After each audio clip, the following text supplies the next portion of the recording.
Hey, what's up everybody? Video 44 coming at you with another video. All right, so we got a Laker game coming up 2 days from now, you guys. It's been a nice summer of, anticipating our squad coming back. I'm pretty excited about this year, man. Now, I have some concerns that we're starting off with a little bit of injury issues. Nothing major necessarily, but enough to make you talk about it. LeBron James, he's got a pain in the butt, man. Pain in the butt. That's what they say. Some type of a glute tendon, not tendon, but a strain of some sort. I'm not really sure exactly what or how that goes. Part of me thinks that they're being funny, to be honest with you, and just trying to load manage him because he's older, to say the least. And so that's what I think it is. They said, oh, what's the problem? It's a pain in the butt. What's a pain in the butt? His age. 23 years of this grind is a pain in the butt. So that, I kind of think they're joking, to be honest with you. I don't think they're joking, as in, on the record, this is definitely something that they've put down. But I have some skepticism about whether or not he's actually got a pain in the butt. No more than anything else. That would likely be discomfort. I don't think that's a real thing. I really don't. I think that's them being funny. So the plan is to probably keep him out for the entire preseason, or maybe play him like the first half of the final preseason game. But I think we have a little more leeway. If I'm being real, I just think the Lakers are in a different position to where LeBron's role can be not necessarily decreased, because I don't think that's what it is.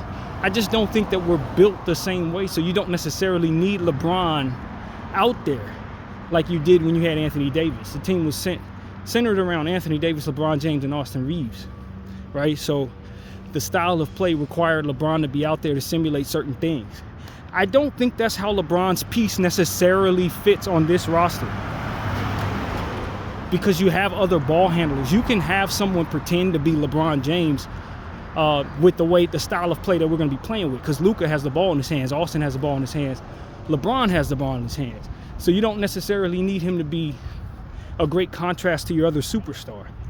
He's just more of the same of what the other two stars are on this team. So when you consider that, you just shift your need to have him out there to simulate your style of play. You don't need him out there to necessarily simulate what the Lakers are going to ultimately be running with plays.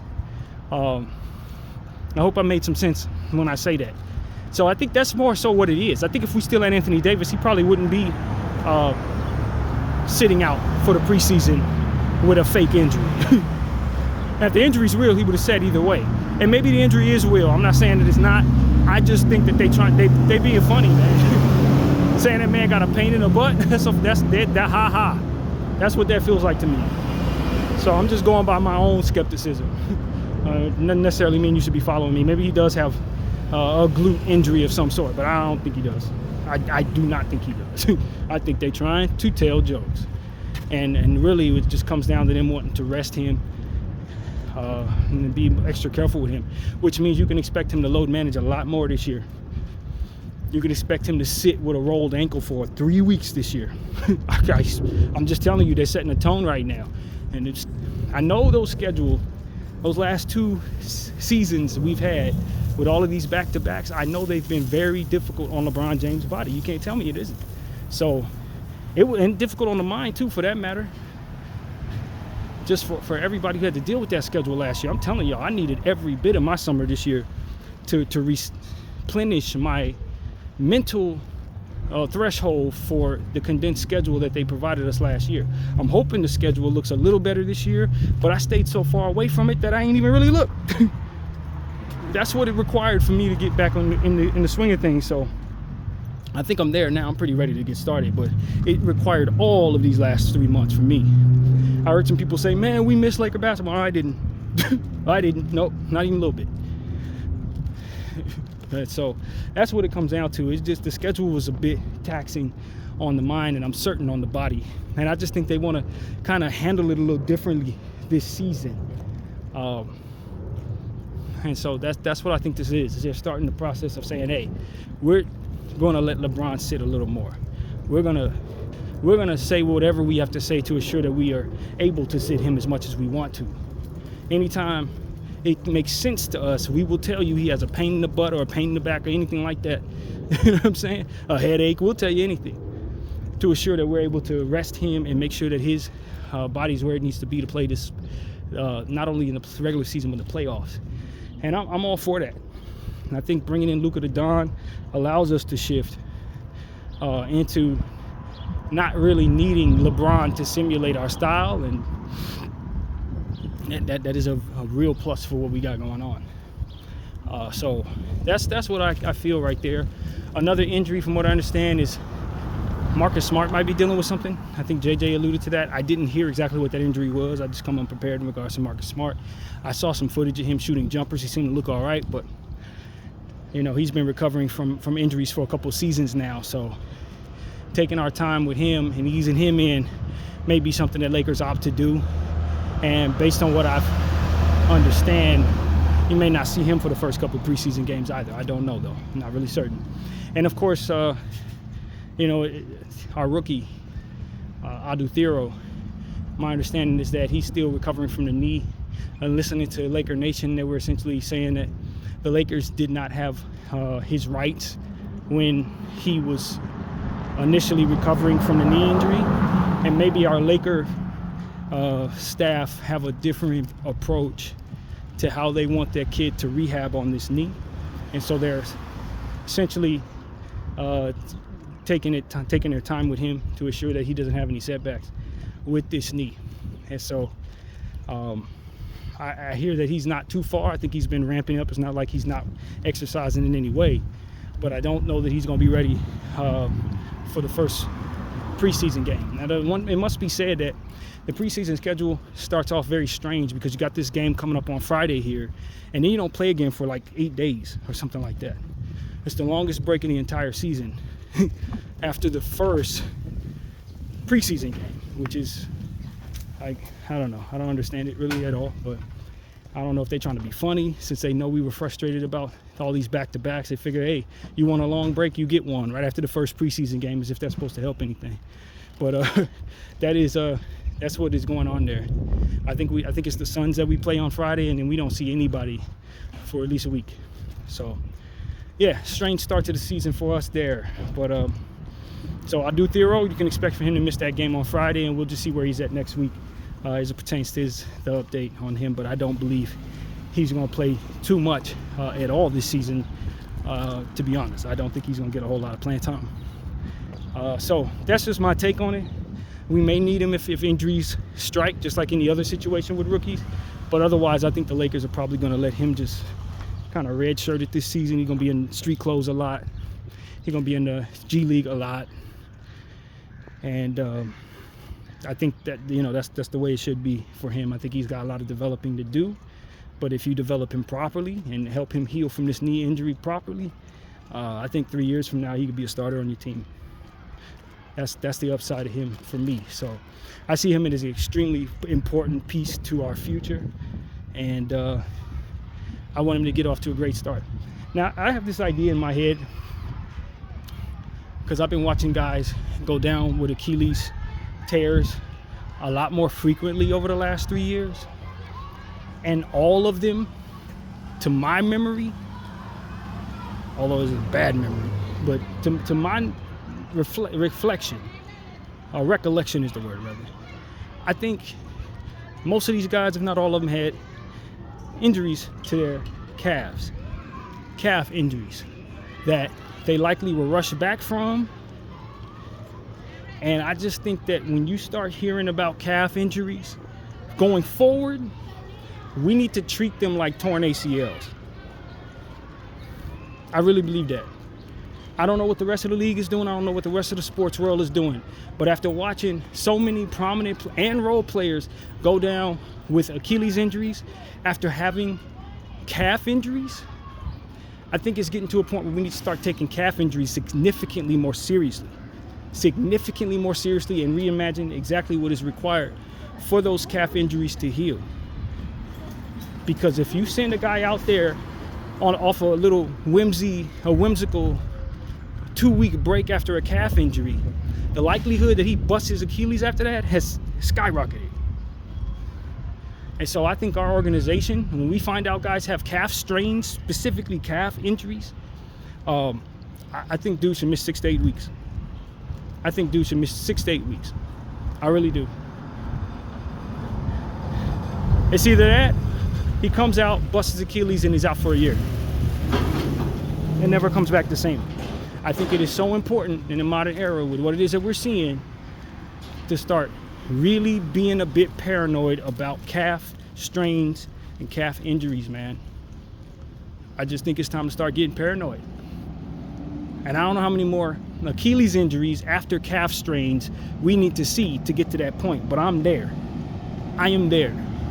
So especially if a guy's never bust his Achilles before, especially if a guy's in year 5, 6, 7, 8, 9, and you start talking about calf strains, bro, I don't want to see that player for at least 2 months, man. I think that calf needs to heal, and I think it needs to strengthen. I think they need to go on a stretch regimen that allows for an overhealing and further strengthening to that area. You may have to give up 2 months. But if you send him out there and he busts his Achilles, you're going to have to give up a year or more. You're going to have to give up a year or more. So I'm of the mindset that we no longer, I seen guys, oh, he has a calf strain, he's out 2 weeks. That ain't long enough. We're officially at that place where I'm like, yo, it ain't long enough. That ain't long enough. Y'all need to come up with a complete regimen for the restoration of full motion and ample strength and flexibility. Once a guy goes through a calf strain, he needs to rest, and then he should probably have to go through that program. Clear that program before getting back on the court. It's how I would handle my organization, y'all. Because I can't afford a guy making $50 million, even a guy making $3 million a year, that go down with an Achilles tear. He may not come back the same guy ever. So I don't know what type of data is backing what I'm saying. I'm just telling you what my eye test has been showing me across multiple sports, not just the NBA, multiple sports. Dudes have calf strains. The Achilles pop is coming. It's coming. So you got to let that calf strain not only subside, but it needs to overly heal. You got to get far away from that injury, that initial strain, in my opinion. So that's something that's been on my mind today, as I just consider all the injuries that I'm seeing, not only in the NBA, but in the NFL, man. And people popping the Achilles left and right. I don't know why they've seen so much of that in this era, but I do know we need to become much more careful as to how to handle it. Or we're going to lose more players, bro. We're going to lose more. So that's what I got to say, man. We got to keep a monitored eye on calf strains and Achilles tears, and I'm curious to see who's going to tear their Achilles this year, because it seems to be a bunch of them every single season now.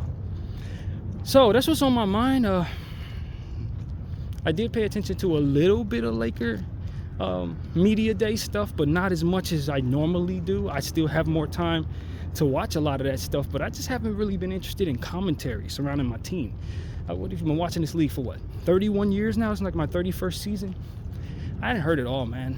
I'm not interested in the commentary that is meant for the public anymore from my basketball people. They're not going to give me what I need, and they probably shouldn't, you know what I mean, as it pertains to details or raw opinions and stuff like that.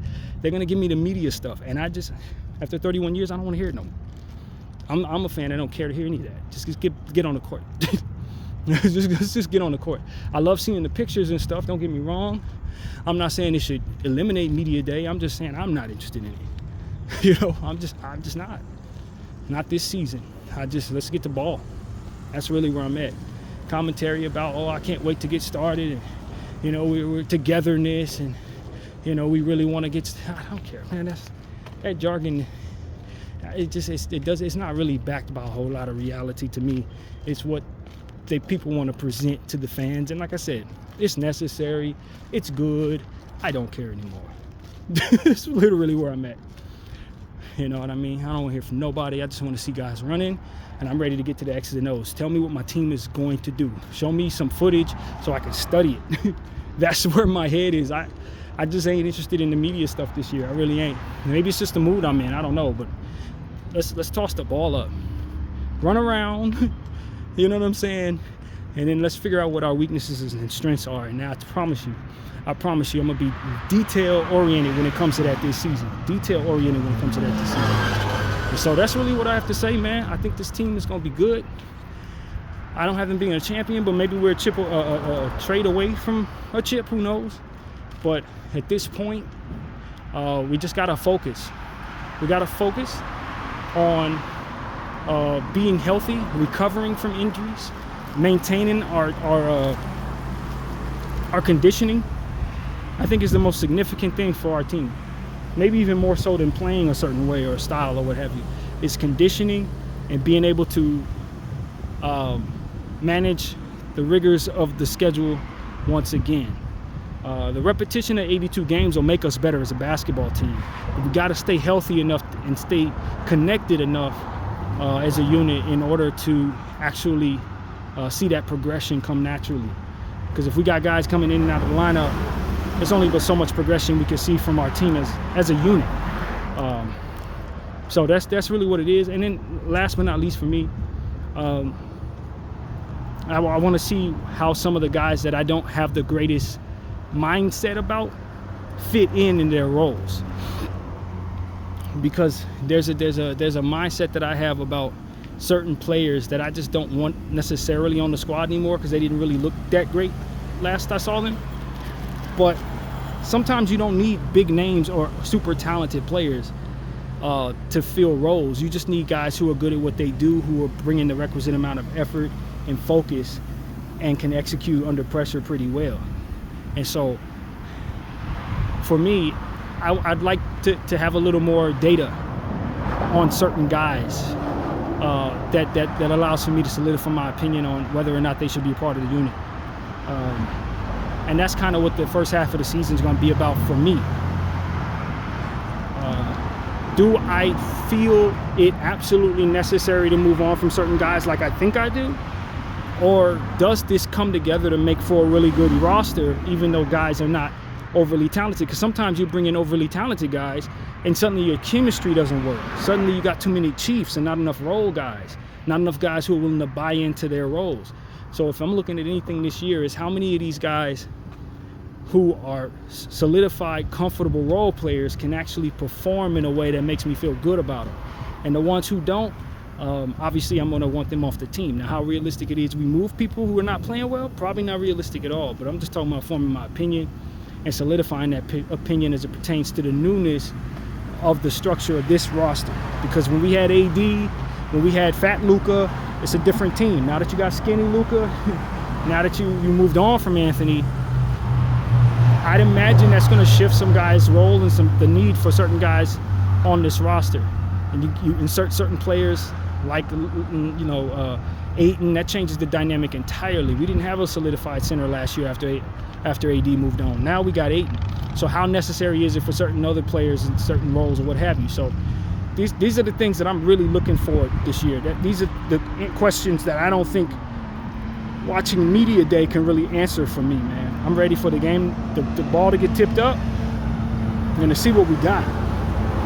So that's what it is for me. I'm super excited about the idea of Nick Smith. Now he's on a two-way with the Lakers. I'm excited about that. I saw a picture of him wearing his uniform today. He looks like he's going to be comfortable. That's going to be cool, having a player who can do what he does. I think he brings a different dynamic with his shot creation ability, ball handling and stuff like that. His mentality as a scorer, I think, can really help us in situations where we have garbage time, keep our lead going.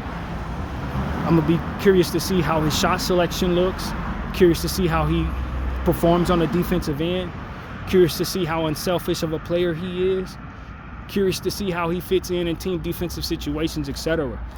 Is he someone that looks like they could gain some upside on the defensive end, or is he somebody who's not going to be able to perform defensively? Same thing with Dalton Knecht. Is Dalton Knecht going to take a step in the right direction? Can he improve at all defensively, or is he really going to be an awful defensive player? And where's his confidence at? Has he gotten to a space where he's a bit more comfortable on his team after being traded and sent back? Or is he still going to have a chip on his shoulder that doesn't necessarily translate to him playing well? So, I got some questions about some people, man. And then there's some guys who are going to have to win me back over. Jackson Hayes, we saw some good stuff from him, but ultimately I was out on that Jackson at the end of the season. Same thing with Cardi G, Gabe Vincent. It was one too many games where he was running around for 20 minutes, not accumulating a whole lot of production. He's going to have to win me over. He's going to have to play better. He's going to have to be more productive when playing. And if he's giving us donuts and running around, pulling a Tony Snell, I'm going to want him off the squad. I don't have a whole lot of patience for that going into the season at all. Especially since we have some undrafted guys like Nick Smith, like some of the other guys as well. I can't think of names right now, but Magnon. I'm gonna want to see on the floor if Cardi ain't doing his thing. I'm gonna want other guys on the floor. I just think we have a deeper team this year than we did last year, to where we would have to rely upon certain guys. This year, I don't think that's necessarily the dynamic, and I'm gonna want Coach to sit them people down who are not winning me over. That's gonna be my opinion this year. So, yeah, man, that's really what it is. I got a short fuse for bad play going into this season in a different way. I just think that last year we were forced to watch some guys who didn't help us based on the necessity of the roster, and if that were still the dynamic, I'd probably just live with it, no problem. But that we have other options makes it so that I don't have a lot of patience. I really want guys to perform, and if not, I really want them to sit down. So that's the attitude this year, man. Going in, no nonsense, zero tolerance, but high hopes that we are an improved basketball team. And given that I think that, I expect for us to win games if we're healthy. So that's really what I got to say about that, man. When the games start, of course, I'll have much more in detailed stuff to talk about. And until then, we're just awaiting the start of our situation and waiting news from this training camp that's taking place right now. Hopefully, guys are getting good looks. Hopefully, we don't have any setbacks with injuries any further. And that's pretty much where my head is, man. And I appreciate everybody for watching BDF 44. I'm out.